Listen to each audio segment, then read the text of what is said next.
So the other day I was at the DVD store and I saw this movie called Alone. It caught my eye because the cover looked interesting. So I read the back summary and I decided to watch it. I had never heard of this movie and I had also never heard anyone talk about it. I went into this movie pretty much blind and I was left satisfied. This movie does a lot of things surprisingly well when you think it might take a different direction, which we'll get more into later. And there will be spoilers, so please go check this movie out for yourself. But today, I'm going to be telling y'all why Alone is a hidden gem.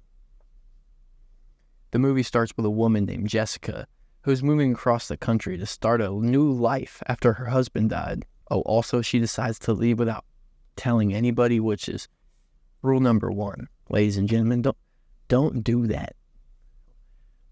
You got to tell somebody if you're leaving the country, if you're going across the country. Okay. But that's why this movie happened, so you can't be too angry. This movie is split into 5 different chapters, so the road. On the way, some dickhead is going 15 and a 35. Hey, I'm driving here, pal.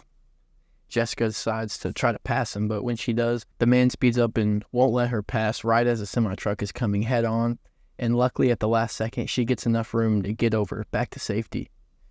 She then gets off the exit to head to a gas station to cool down after the scary experience when she sees the man get out of his car and walk towards her window. He says he is sorry for scaring her and he didn't mean to, and he was just too busy playing Candy Crush on the road. He starts asking her personal questions and getting all weird and shit, so she dips. And soon after, she sees a familiar car blocking the road, and once again she notices it is the man. He comes to the window and asks for help or a ride to the gas station. He's got his arm in a sling and he's doing the oh, I need help serial killer tactic maneuver. Y'all seen it. She's obviously not down to hang with this Jeffrey Dahmer looking motherfucker. So she keeps making excuses, which he won't take no for an answer and keeps asking. So she freaks out and speeds off, saying she's late for a meeting. Later in the night, she's smoking at a rest stop when we see the Jeep pull up, but she doesn't notice it. She then sees him coming up to her car, so she freaks out and speeds off, but a big-ass truck is in the way, and the man has enough time to get to her car and starts yelling at her, saying she almost hit him, and he asks what her problem is. Oh, I don't know. Maybe her problem is that she's getting stalked by a fucking weirdo. I don't know. Anyways, the truck finally moves, and she speeds off, but not for long, though, because this motherfucker slid her tire while the truck was in her way. She notices her car don't work, so she gets out and sees the slit, and she's like, oh, well, fuck. Then she sees the man's car coming down the road, so she gets back in the car that she already knows doesn't work and hopes for the best. But it's too late. The man gets out, smashes her window, then hops in her car, punches her in the face, and then he kidnaps her. The river. She wakes up in his dungeon. This was probably his old man cave before he decided to take on the kidnapping profession. Like I could see him down there playing pool with the boys on a Saturday. Anyways, the man comes in and hits her a few times and asks her to take off her clothes. Here we learn that her husband offed himself. The next day, she escapes the room with some help from a big-ass keyhole. Who's using these keys anymore, bruh? It's damn near a glory hole now. She almost gets out of the house when the man pulls up and comes in for lunch when his wife calls and he tells her that he's on a business trip. As he's hiding in the closet, she decides to wait until he leaves the room to run out the door. But when she does, he hears her and chases her through the woods, and she gets a branch right through the foot. She gets chased all the way down to the river with huge rapids, and once she realizes she has nowhere to go, she decides to jump into the rapids and just see what happens. I know her thought process was, fuck it, the rain. She reaches the shore and starts to try to find help when she hears someone, so she grabs a big stick, and once that person reaches the tree she is hiding behind, she hits them in the chest. But it's not the man. It's some nice old hunter named Robert. She tells him the situation and he agrees to help her. So they get in his car, but oh no, there's a tree in the way.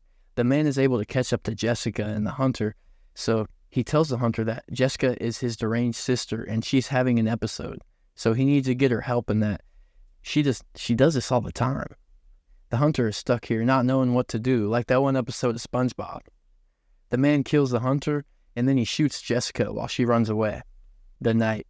She hides in the woods, and the man goes home after trying to scare her about her not being able to survive in the woods for the whole night. This whole section or this whole chapter is pretty much her hiding in different locations as he talks shit to her throughout the night. At one point, she is like fully submerged in this creek or some type of water, all with only her head out, looking like a soldier from World War II. The clearing. The next day, she wakes up and sees the man burying the hunter Robert, so she sneaks in his car thinking the keys are still in there for some reason. Now, why would the keys be in there, Jessica? Why would he have the keys in the car? Tell me that, Jessica. Come on now. You think he's dumb? She grabs his phone as the man hops back in his car. As he starts looking for his phone, Jessica is calling the police, whispering to them to track the call. The man notices something is off, so he stops the Jeep when Jessica grabs a tire iron and smacks him with it on the head. Y'all, she smacked the fuck out this motherfucker. Hit him hard as shit. Damn, Jessica. Since the man is damn near brain dead after these tire iron hits, Jessica dips and calls his wife, telling her what's going on. When he stumbles out to her and Jessica puts him on the call, puts him on speaker, but he hangs up the phone. Then they do a little anime, sick-ass fight scene, and Jessica gets the drop on the man as a helicopter is seen coming to help her in the distance as the movie ends. So like I said earlier, I never heard of this movie before I watched it. It has never been recommended to me. I've never seen an ad for it. It felt like a secret movie for me, and I loved it. It's such a simple movie. Nothing crazy to understand. No going to YouTube after to watch an ending explained. It's an idea that has been done before with Taken, Split, and The Call. But that's not why this movie is so great. The acting is what does it. Without the amazing acting, this movie would just be a copy-paste. But Mark Menchaca, how do you say this motherfucker's name? Mark Menchaca, let's look this shit up, bro. Mark Manchak. All right. But Mark Manchak does a great job at playing a sadistic serial killer and kidnapper in The Man. For me, it was very powerful because of the man's look. It reminded me a lot of Jeffrey Dahmer, like I mentioned earlier, so that made this character very eerie. Even when he was being kind at the beginning at the gas station, it was easy to see past that and know that he is a demon deep inside him. Pause. Also, Jules Wilcox does a great job at playing Jessica. She shows fear in her acting and makes it easy for the audience to feel her panic and desire to get back to safety. The camera work plays very well off of Jessica too. For example, the scene when Jessica is trying to escape and the camera goes from the man and then zooms into Jessica in the closet and then back to the man eating a sandwich and slowly back to Jessica. It was just magnificent in that aspect, and that scene had my legs shaking. I also thought it was very unique in the way that the movie was split up into 5 chapters with the road, the river, the rain, the night, and the clearing.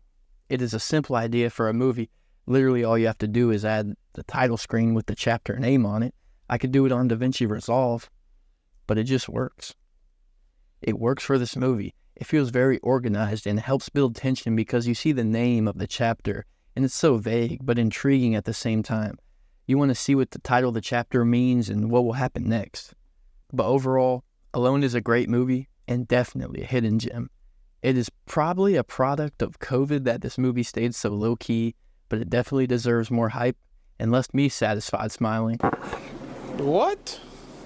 Please comment down below y'all thoughts on this movie and any other videos you would like to see next. Please drop a like and hit that subscribe button, or you will see the man in his Jeep on your next road trip. Thank y'all so much for watching, and have a blessed day. Peace.